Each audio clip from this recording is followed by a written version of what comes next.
Dark Souls is a game that's so infamous in part due to its movement. You can't jump, and every action you take is one you commit to.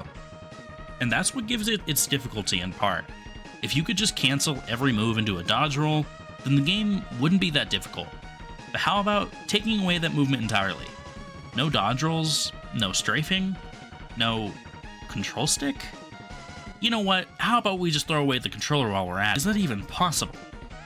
Well, technically not, but we'll get into that in a minute. First, we have to make our character. Thief is our class of choice because we want the Master Key, but we also want the binoculars, which will be our main tool throughout this run. We spawn in our cell and accidentally move forward, invalidating the whole run. Well, if we ignore that, we use the binoculars to position ourselves so that backstepping moves us towards the cell door. We then turn around to open the door, and then turn around to move forward. Yeah, a lot of this run is going to be like this. That's what I would say, if not for this ladder. We can try to climb it, but we can't move up it with anything but the control stick. So I guess our challenge is technically impossible, so you can go and leave your funny comment about it now. But I think it's worth it to disregard ladders as a thing that will disqualify us. Moving forward anyway, we eventually, it takes like 10 seconds. How is that eventually? We eventually make it to the bonfire, then the Asylum Demon. Our plan is of course to run to the side exit, because there's no way I'm going to be able to kill this guy with no firebombs, no weapon, broken legs, no real purpose in life. Our first strategy is just to go around the edge here, and it only take 3 uses of the binoculars, or pivots as I call them, to leave this place. And at first, it seems to be going okay, because the demon doesn't drop down instantly. But as we get stuck on some pottery, the demon drops down. I start to scramble to destroy it, but it's too late, and this attempt ends. Our next attempt is a much bolder one strategy-wise. We just keep moving backwards, closer and closer to the demon's spawn. When he does spawn in, we backstep under him, and our plan has mostly worked, because now we're perfectly aligned with the door. We rush into the door, and now we can relax. We grab our gear, which is actually pretty lackluster on this run considering the circumstances. Then we grab the flask from Oscar, and slowly make our way back to the demon, this time with a plunge attack. Now, the tutorial fight of this game can't be that hard, right? Hoping we're right, we block when we can, and just swing away until the demon dies. Not too hard, right? Well, that's all gonna change soon. We step up to the cliff, and get taken to Firelink. As for our first 2 levels, we invest them into Strength and Dex. We then slowly, very, very slowly, start the journey to the Undead Burg. Backsteps into running attacks are a good tool for outspacing enemies here. And with how we move forward with every swing, we're not too doomed when it comes to regular combat. Traversal of levels is still extremely slow. One simple corner in the level design is a whole animation of looking into the binoculars to pivot our character. Even straight sections are just stamina management simulator. Right past the Drake encounter is a bit of an issue. Archers are the bane of our existence. We move really slow. Really, really slow. And when archers have curving arrows like they do in this game, the little movement we can do is often not enough. In this spot specifically, we're trying to turn so we can progress. And although it's possible, the archer makes it a pain. After some maneuvering, we can make it to the the dead merchant, and then to our bonfire. The trek from here on out sucks. Making it to the Taurus Demon is horrible. The Firebomb Bridge, multiple enemy groups that manage to make moving impossible, and the long, long journey through the houses with many pivots. All that for a boss that has an arena that's just absolutely impossible to manage. It's a slightly curved bridge, which is way worse than a straight line would be. We just barely can't move back and forth due to the curve, and have to pivot from one end of the arena to the other.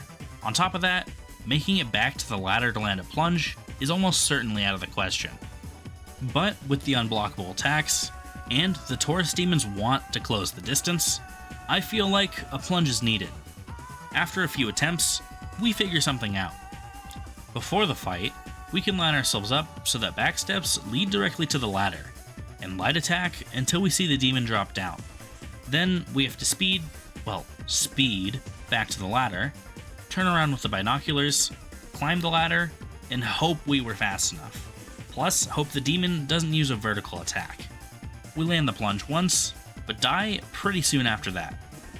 On another attempt, we throw our black firebombs before our plunging attack, but it's in vain. Instead of trying to use consumables, we should be going for more plunges. On our next attempt, we get one plunge, move to the other side of the arena, and repeat.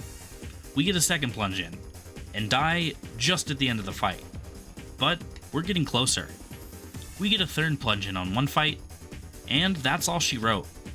We heal up the damage we were dealt with humanity, and backstep to the bridge, where the Drake lets us go down?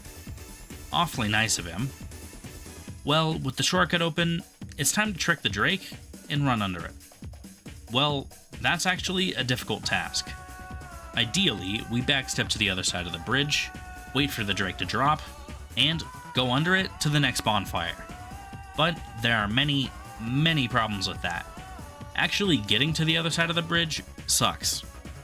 You have to get the right move from the Drake so that he won't instantly coat the entire bridge in an inferno, which is pure luck. You then have to position yourself right. The far end of the outcroppings can actually get hit by the flames, so you have to stand in the corner, which can be pretty precise, something this moveset doesn't allow for. Then, when you are in the right spot, and the Drake drops, you have to do well enough to actually make it to the bonfire safely. And every time you fail, you have a 30-second setup back to the arena to try. Actually, I developed a little tech here with swinging my knife to move to the ladder. No reason to show this, it's just like a 5-second time save. Look, I just think it's cool, okay? If you backstep during a scenario where you would get hit, you actually get hit twice. The first one hitting you for more damage, because backstepping gives you an instability nerf to your defense, meaning you get one shot pretty much always. On one attempt, we pick up a spear, which when one-handed with nothing in the offhand, allows some more specific positioning, with the straight movement, and the smaller straight movement with the wimpy left-handed punch. There are still some bad attempts along the way, and we get really close a couple of times. Eventually, we use the flames to our advantage, pushing us further towards our goal. We make it into the parish, and once we open the gate, we're home free. Even if we were to die, we could just take the low route. But we don't need to, and light the next bonfire, which means we've finally made some progress. The boar room isn't too hard with some slow methodical takedowns, and the use of the alluring skulls found right next to the boar. But the next room with the hollows, tables are just broken. For no reason, the two hollows here aren't here either. How did this happen? Even easy areas like this tend to have multiple attempts, because we get worn down by the slow and long runs between areas. After sneaking up on the Spalter Knight, we grab the Knight Shield, which is our first 100% physical block shield, which will hopefully be good for bosses. Now, it's time to go to the Bale Gargoyles, but the lead up is horrible. If we could just take out the caster, it'd be a lot easier. Or, if we could grab the Firekeeper Soul, it would be easy too. But with the caster alive, we'd get sniped. I just decide to throw myself at it until I kill the caster. We're using the spear for range on the hollows, and we often kill 2 or 3 with one hit. When it comes to the caster, if he can't kill us with the spells, he likes to get aggressive and melee us, which we hate due to his multi-hits, on top of his buffs. But with some patience and a bit of luck, we got him. Now, it's time to free Lautrec for his ring, which means we're killing him. We equip the Bandit's Knife for the crit and bleed, and work him down to nothing. Well, we actually die, but eventually we work him down to nothing. Then we grab the Firekeeper Soul after fighting the Tower Knight, and head into the Bale Gargoyle's domain. Immediately on our first attempt, I notice how much the gargoyle moves around. He's constantly jumping and moving towards and away from us, making hitting him hard. Secondly, he pushes us around to make the camera do interesting things. It's clear the fight isn't as simple as I once thought, so we start on a journey for a new item. The Zweihander isn't actually too far off, just sitting in the graveyard. Wait, no, that's the Winged Spear. It's actually a bit further down, and in a much harder to get to spot. We have to backstep a lot further with a big skeleton chasing us, although we do grab it eventually. But we actually can't use it right now, so we have to grind. Grind a lot of souls. Skipping all the boring stuff, we're eventually able to one-hand our Zwei, and can try the boss again. The one-handed heavy attack is a running swing, which not only has major range, but does lots of damage, with the drawback of using most of our stamina. We then try them again, and, well, that doesn't count. Neither does that. Can they just give me a second? Pretty much the entire early fight is defined by if you can get out of the corner. Otherwise, you'll get knocked off. If you do get out of the corner, it's pretty smooth sailing until the second gargoyle comes in. Then it just blows you down with fire while the first one continues to kill you. To remedy this, we step back to Andre. See what I did there? Step back, backstep the Titanite we've gathered on our journey so far, plus our poppable souls, we get a +5 weapon, which should make a difference at the Bell Gargoyles. With this, we can take out the first one no problem, but we have to get used to the fire of the second one. We often get stuck in the corner against him, or are just unable to horizontally strafe his attacks. And honestly, our winning attempt was pure luck. After that, we also upgrade our shield to +5 for some extra stability. We dump the rest of our souls into endurance, and actually make our way over to Havel for his ring, and realize we forgot to equip the Ring of Favor and Protection until just now, which could have made a lot of things easier. We then head down to the lower Undead Burg, and thankfully my shield takes care of the dogs, making the area pretty easy. But then we have the Capra Demon, which is just killing the first dog, because we leave the second one untriggered and block in the corner while we take out the Capra. We then make a long trek back to Firelink. God, how many times am I gonna have to say trek? Can I even write a script? Only to go right back to the depths. Hollows aren't the worst matchup on the MU chart for us, so this area is mostly easy. I don't like the Gaping Dragon though. It's very difficult to position ourselves so that we don't get hit, while also being able to swing at the dragon. Lots of the dragon's attacks can't be blocked, and especially when he decides to go full horizontal, it's almost impossible to live here. To me, this fight justifies us kindling our bonfire. Still, we run out of heals not too far into the fight, but we soon find out that this fight is actually really fun. Our goal is to be facing perpendicular to the Gaping Dragon. Not exactly perpendicular though. We usually want to face away so that we can backstep away from any swipes or slams. What we're baiting is the Gaping Dragon's horizontal slam, and we want it to start walking. Both of these are huge hitboxes, but we're trying to get to his backside by the time it's over, and use our whole stamina bar to get 2 hits in. Then we repeat. Eventually, we get him. We start the slow journey out of the depths back to Firelink, where we'll promptly head to Blighttown. But first, we get the sack.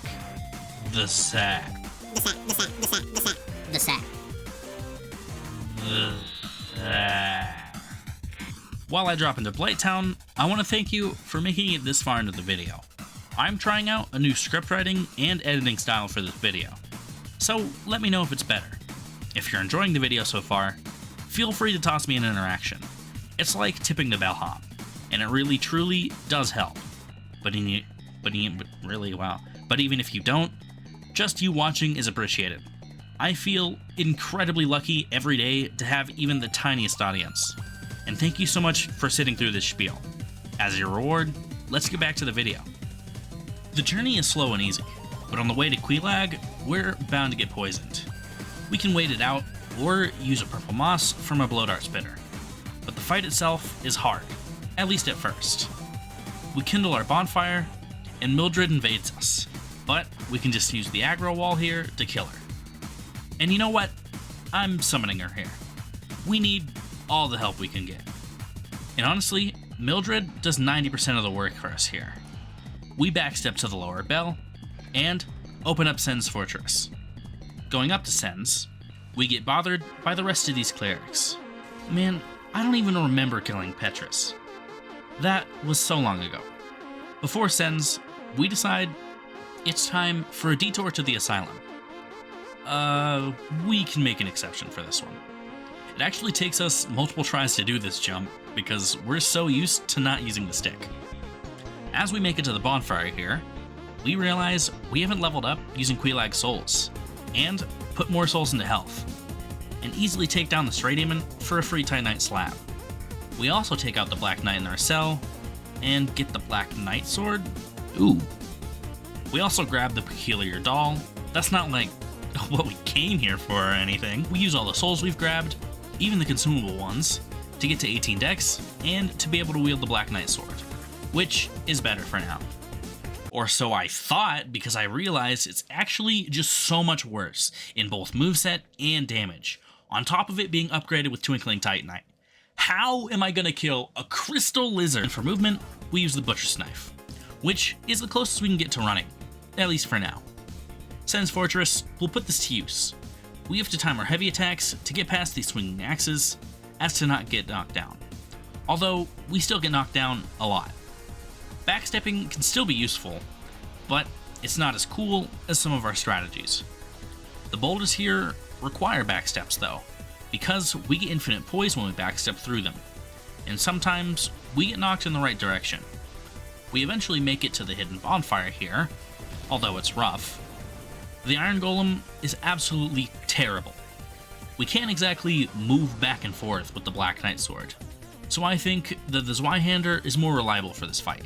Yeah, and the whole rest of the game. We also head over to Tarkus here to summon him for this fight, and we still die. But we do get him next try, although Tarkus does all the work. Our slow journey through Anor Londo is interrupted by a nightmare from days past, although it doesn't take long to dispel it. The rafters are slow, but most of the Painting Guardians kill themselves, and we open up the shortcut to never touch the rafters again. The enemies here aren't too big of a problem, until the archers.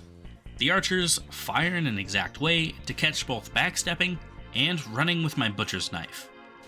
The only way to prevent just getting stun-locked and dying is using the poles in the rafters to be able to recover from the arrows. We get to the little pillar here, and we try to edge around the corner once, and get knocked off. We try again, and have some odd-looking strats we have to employ to kill the archers. In Anor Londo, we have to take the long way around because we can't jump over the stairs like normal. But we can open the slightly shorter way, then trek over to the giant blacksmith for some free, well, paid, large Titanite.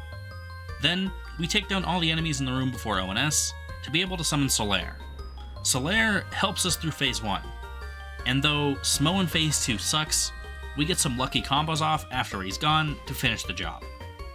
Now, it's time to head to the Painted World, and right now is when we choose to do so because we can now warp, so we can leave if need be. Are you serious? On the way there, these Painting Guardians are annoying, to say the least.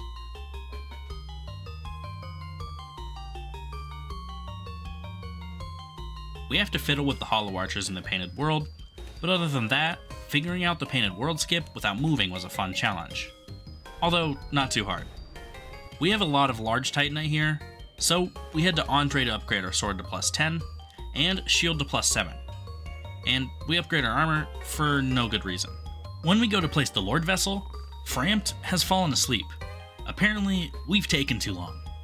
The graveyard is a lot easier than the last time we were here, but it's still just as slow to go through.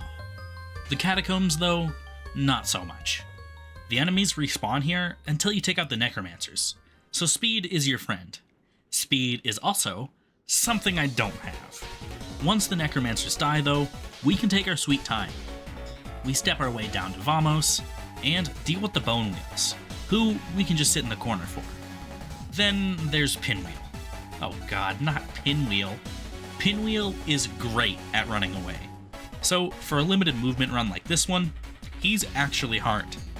We eventually catch up with him, but his clones are raining down on us and we die to Pinwheel? No, do over.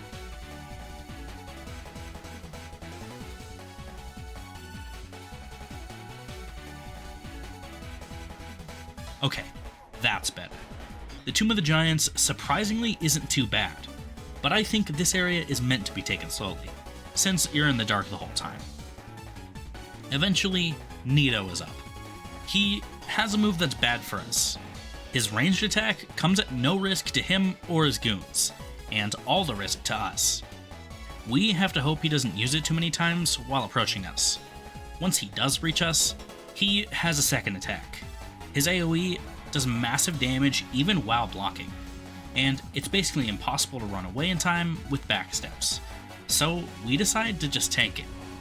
Good news is that we have a lot of heals, and the AoE takes out the skeletons, letting us manage them easier than would be normal.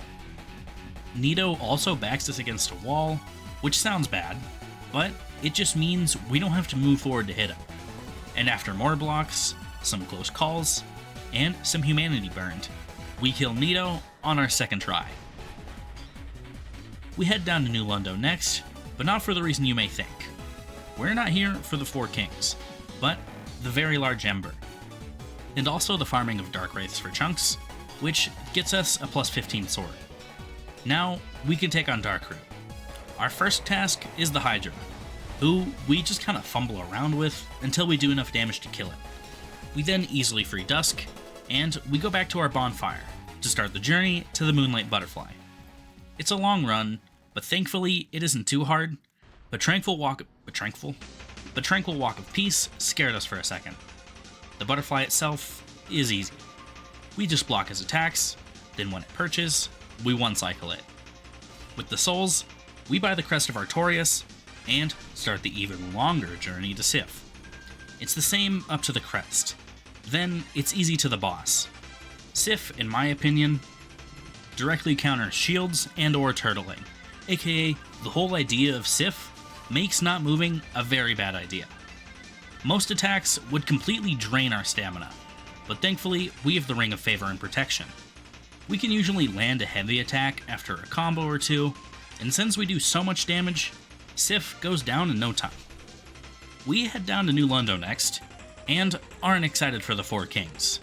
We have to take off Havel's Ring in order to access the Four Kings, which means we mid-roll, and that makes our backsteps slower. I have a lot of experience with the Four Kings, and the Kings like to stay at the very edge of their range, which does max damage to us, but also means we can't hit them easily. Sometimes they do come into our range, whether that's because of a grab attempt or random AI luck. When we're close to the Kings, we can tank attacks easily, and take them out pretty quick. Even still, we managed to play badly enough to get swarmed a couple of times, and it takes us a few tries to get the correct luck to win. The worst enemy in this run goes to the boars on the way to Seath. Two-handed heavy attacks help us out though. The beginning of the Archives is a little scary, but we've pumped so much of our levels into the health department that it doesn't seem to matter. Next up is Seath, and we die to him on purpose to progress further into the level. We set off alarm bells in our prison, but we one-shot every enemy here, so it's just a slow trek down. Pivot, backstep, pivot, backstep, pivot. We grab the key to break out of this place, and make our way to the Crystal Caves. It's kind of scary seeing myself backstep on nothing to progress, but whatever works, I guess? Seath himself is reminiscent of Nito, but not as hard. We just tank the AoEs and heal it off while trying to not get cursed. The Demon Ruins are next, and while the way to the discharge is slow, he's not an exactly hard boss. Then we have the Demon Fire Sage, which is just the Stray Demon again. The Centipede Demon fight is honestly unwatchable, but it's just block until we block a hit, then retaliate. Then we have a slow journey through the Lost Izalith. The lava damage doesn't build up too much, but it is a really long walk to get to the bed. Going into this fight, I know that the order we take out the bed's weak points matter. After you take out the first weak point, the floor starts to crumble. And the path to the weak point on the left, once the floor crumbles, is impossible to traverse through when we're this slow, because it's basically right on the path of the bed's hand swipes. The right path is a lot easier. And after killing ourselves, we can drop to the newly opened weak point and kill the bed. Now, it's time for the first DLC. The Sanctuary Guardian is known to be incredibly fast, and he lives up to that, with range and rushdown capabilities both.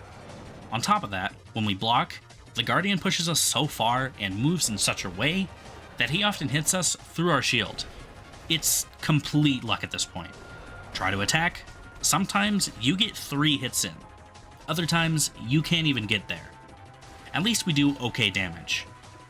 We kindle the bonfire after the Guardian to 20, unlock the shortcut, and try Artorias. We're stuck against the wall the entire fight here. Artorias is relentless, and we can't really get hits in. Sometimes that's enough for us to fall. Also, sometimes he runs away and buffs. Then that leads to him easily one-shotting us. It's safe to say that this boss is not possible. Let's go fight Gwyn. It's a slow fight through all the Black Knights with our parry shield, then we enter the arena. Gwyn is a joke, even without moving. And after we kill him, we link the flame.